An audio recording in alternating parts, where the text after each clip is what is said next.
First of all, hello everyone. It's great to be here in Doha, and has been a very productive few hours here in Qatar. I very much enjoyed the panels that I was able to listen to prior.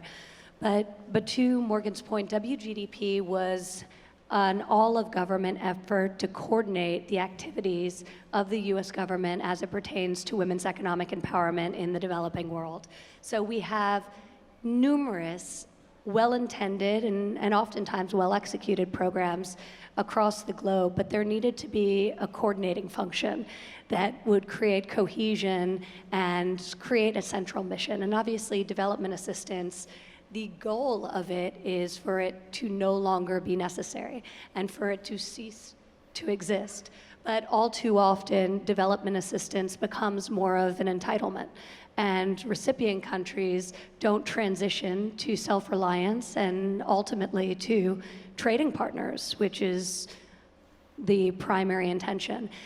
And we believe that one of the core reasons why that transition doesn't happen is because women are oftentimes grossly underutilized in these societies. And women are oftentimes, as part of development assistance plans, really a footnote or an asterisk in the thought process on how to fully develop an economy. So WGDP sought to empower 50 million women by 2025 through 3 pillars. The first is vocational training and education. And this is specific to women acquiring the skills to be able to secure a job in their local economies, or taking the existing skills they have and fueling productivity through technology. And I've seen countless examples of where USAID or Peace Corps comes into a community and increases the productivity and therefore creates tremendous opportunity for families within that community. The second is increasing access to capital, mentorship, and networks for women entrepreneurs.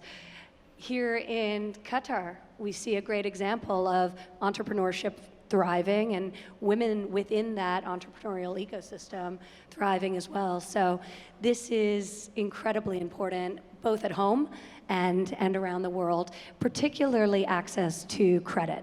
And there's all sorts of reasons why women in countries across the globe have inadequate access to the capital they need to start and grow a business. So you have to take a local approach, but it's something we're very committed to tackling, and we've launched several initiatives with that goal. And then the third, and I think this is probably the most important pillar of the initiative, is changing the laws and regulations that prohibit women from fully and freely participating in their local economies. So just to give you an example, in 104 countries around the world, 2.7 billion women are not able to work in the same industries as men, oftentimes the predominant industries in those countries. In 75 countries in the world, women are not allowed to own, manage, or inherit property. So there are countless obstacles that are in the path of women being able to realize their full potential and therefore help a society develop and flourish. One last thing, just going back to the initial question, obviously a society can't succeed if 50% of its population goes or under-tapped. But there's also a critical security element. So you had mentioned that we had launched the initiative at the Munich Security Conference, and this is not a subject that most of the people there were used to seeing taken center stage.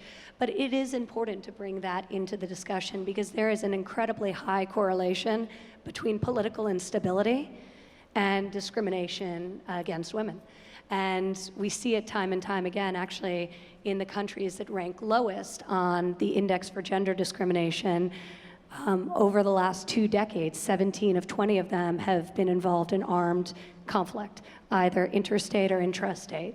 So making sure that people realize the security implications of women's empowerment globally. Well, and to that end, most people may not even realize that you did something significant that no one has ever done before with the president. You were able to put women's economic prosperity into the national security strategy. That was so important to me that you did that, and I'd love for you to explain that.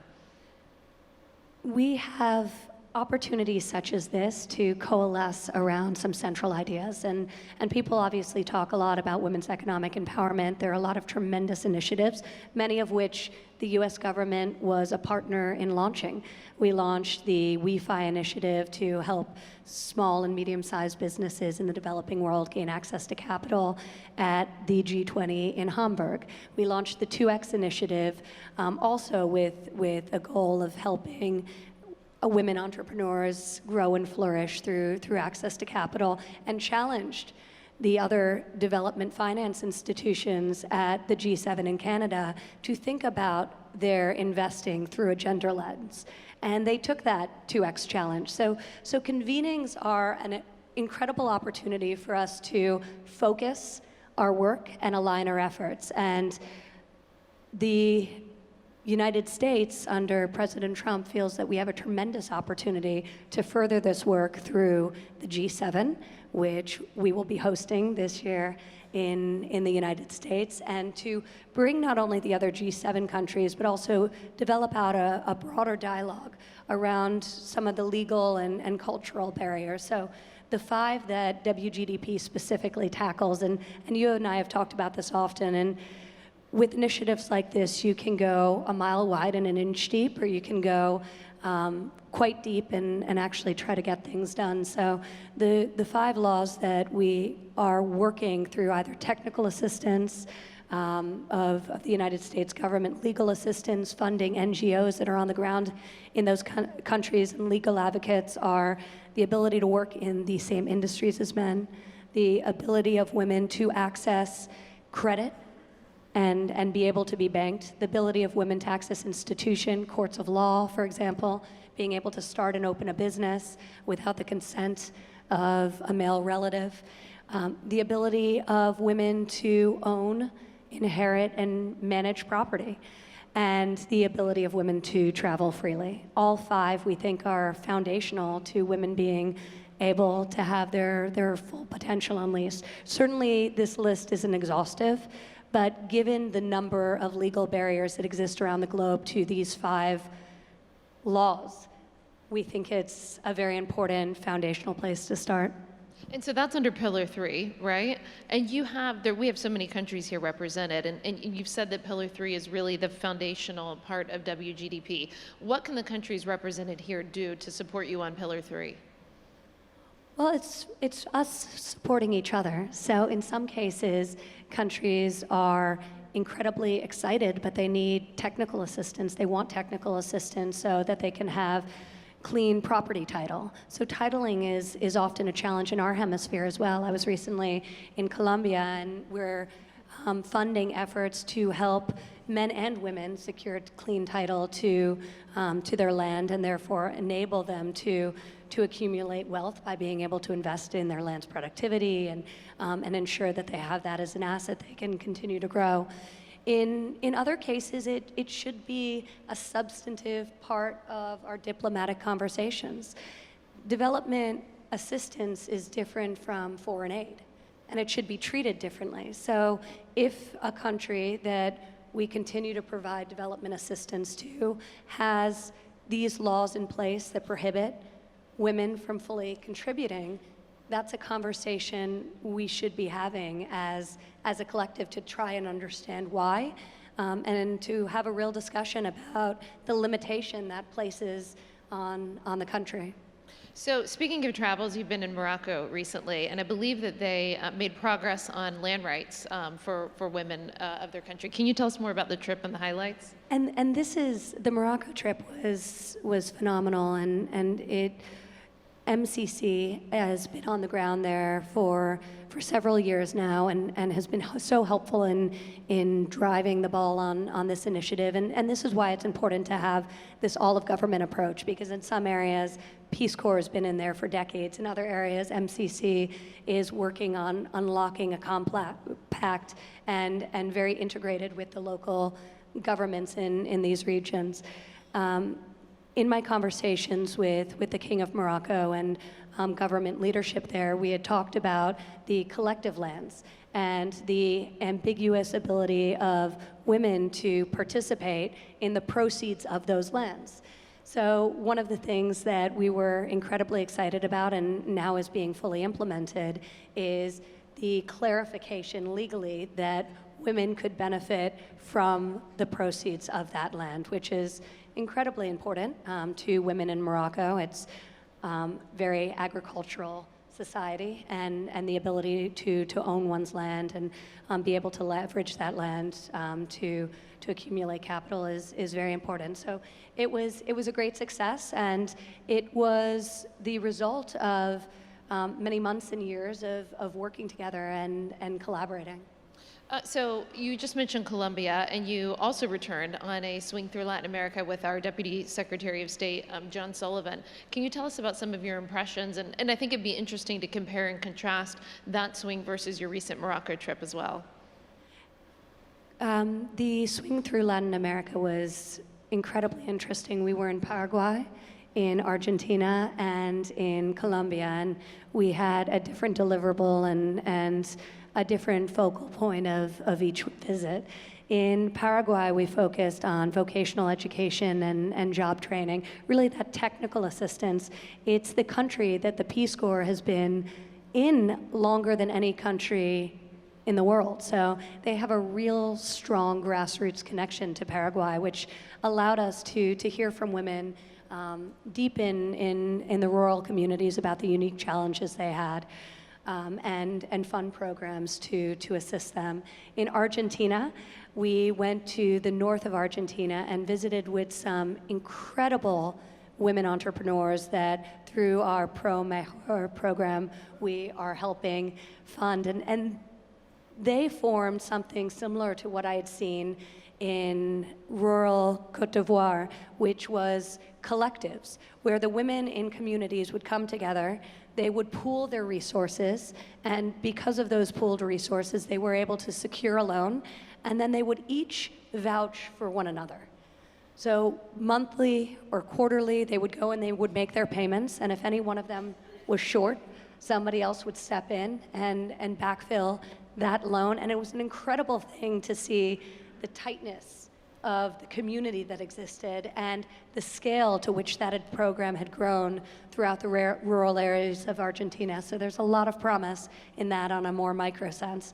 In Colombia, we worked on two major initiatives. The first is the United States government was the first country in the world to sign into law under President Trump a formal women, peace, and security piece of legislation to mandate that women are at the table in conflict negotiation and mediation. We know empirically that when women are involved in negotiations, the likelihood that peace sustains itself for longer than 15 years increases by 35%. So there's countless amounts of data and research that show that women should be represented in conflict resolution and negotiation, and the United States followed the UN through their resolution that's was put into place on women, peace, and security 25 years ago to pass a law to that effect. So we created a partnership with Colombia. We have a deep relationship from a security standpoint and from a defense standpoint and cooperation standpoint. So we created a women, peace, and security strategy with Colombia. We also launched OPEC 2X for Latin America, which doubled what we had launched at some of the Americas in Peru. So $1 billion in our hemisphere committed to female entrepreneurs. So each country brings unique opportunities and unique challenges. In Colombia, for example, while I was there, the president signed the equivalent of an executive order requiring that women cannot be discriminated against when securing credit. So that was new, but for the most part in Colombia, their laws are quite strong. The challenge is implementation of those laws when you get out of the cities and into the more rural communities. And we see that across the globe, that even when the laws are in place, the implementation of those laws and the knowledge of one's rights, when you get into communities that are further and further removed from the city center, that awareness really diminishes. So a lot of the work we're doing is to help on the implementation of existing laws as well. So speaking of entrepreneurs, you're doing so much work with so many governments around the world, but I know the private sector also plays a key role in WGDP. What can everyone here that's representing the private sector do? Well, I think first and foremost, align around the central mission and the goal of what we're trying to accomplish. And every initiative that I've worked on in this administration, probably colored by the fact that I came from this private sector, and I'm a true believer that that's where innovation happens. Government can scale best practices and can help expand upon them, but innovation happens at a local level and is driven by the private sector. So it's incredibly important to have private sector partners along each of these three pillars. In the 2X example in our Western Hemisphere, it was Citibank who put up $500 million to match OPIC's $500 million to enable women entrepreneurs to secure credit. We've partnered with companies ranging from Walmart to MasterCard and beyond on Pillar 1 and Pillar 3. I think one of the challenges with a lot of the programs, especially around vocational education, which every country is focused on. But in America, we're very focused on job training and vocational education across the board to help people just starting out in their career and mid to late career workers realize their full potential. But if you don't have a private sector partner to help implement those programs, they seldom work. So we see in our own government that the government-led job training programs are oftentimes failure. It's when you have the government, particularly state and local, teamed with an academic institution and an employer, that you start to see a cycle that works and you start to see real results, because ultimately the training is driven by the demand. So a lot of the countries that we're entering, we're not standing up vocational or training programs unless we have a private sector partner who wants to employ the people we're training in that market. So it's absolutely critical to the success of all of these programs. Well, it is sadly time for my last question already. And I know I embarrass Ivanka when I do this, but I always brag on her wherever we go around the world to do this, because she spends so much of her time and her effort and her agency. She could be doing anything. And what she is doing to empower women around the world is one of the most inspiring things that I have ever seen up close. And I am so thrilled to be, I'm very minor role in helping you with it. But on that note, because you are spending so much of your time doing this, you want to have long-lasting impact. We see government initiatives that sort of fail or that don't continue to have a life. So with all of this successes of the initial launch, what are you doing to make sure that this lasts much beyond your time in the White House? Well, it's a very good point. Oftentimes, well-designed programs collapse onto themselves or are redundant of existing ones. We spent roughly 2 years engaged with over 200 stakeholders from the NGO community, bipartisan lawmakers, developing something that was unique, that would resonate, and that had tremendous buy-in prior to launch. So that's why we waited until last year to launch the initiative.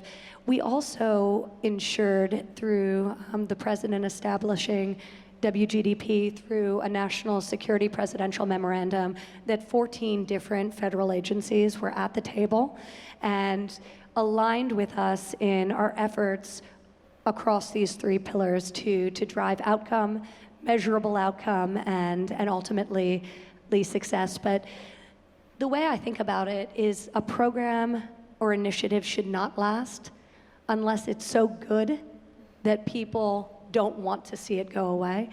And our hope with this is because of the rigorous metrics we're attaching to success, because of the focus that we've put into crafting each of the initiatives under each of the different pillars, that it will be a great example of development assistance done right. That's great. Thank you. Thank you. Thank you, Morgan.